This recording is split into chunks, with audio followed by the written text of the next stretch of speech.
Den 29. juni 1944 lød der 8 skud i Ryvangen. Stillgestanden! Væk an!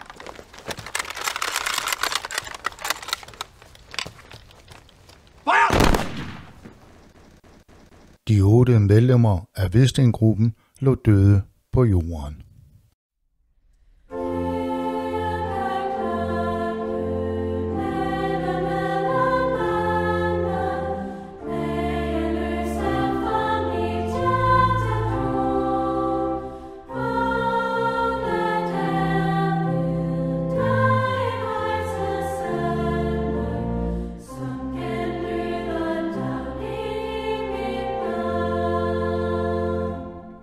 Halvanden måned efter befrielsen blev 202 lig gravet op i Mindelund i Ryvangen.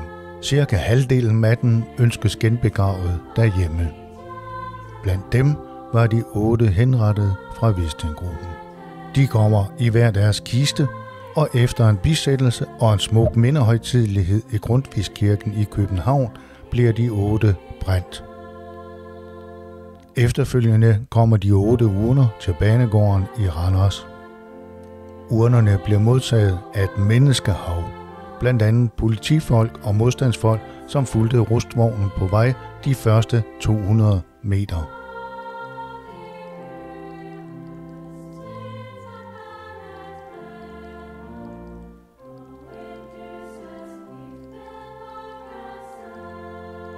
Da de kommer til Hvidsten Gamle Skole, standser rustvognen og giver plads til 6 hvidklædte piger fra 6. og 7. klasse.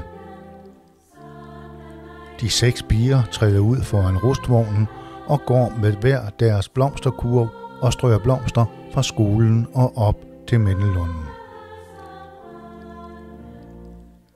Til ceremonien er der mødt omkring 3.000 mennesker, som vil tage afsked med deres lokale helte og for at vise dem den sidste ære og respekt.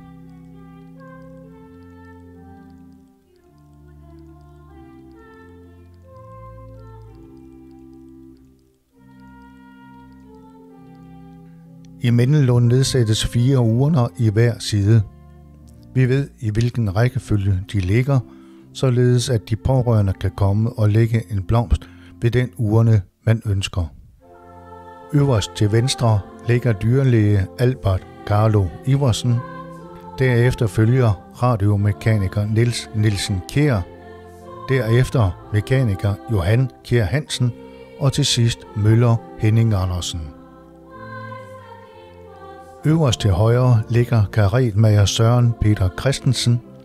Herefter kommer kroejer Marius Fiel, og derefter svigersønnen Peter Bergenhammer Sørensen, og nederst til højre sønnen Niels Fiel.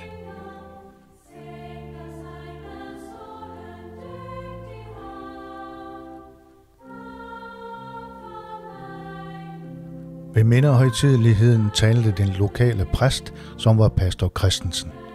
Han sagde blandt andet: Så kunne vi blot sige jer 8 mænd tak, hvis støv her er sat for vor fod. Selvom I ikke hører det, siger vi det dog. Velkommen tilbage til Hvidsten og Spentrup. Vi ville gerne have løbet jer i møde og trykket jeres hånd, alle I brave mænd, som vi kender så godt. I stilfærdige, solide jyder, der blev helte, da Danmark kaldte.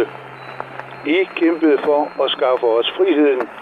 I døde for, at vi kunne leve. I dag, på 79-året for de henrettedes hjemkomst til Hvidsten, beder vi de 8 frihedskæmpere tage imod vores honør for deres indsats. Æret være deres minde.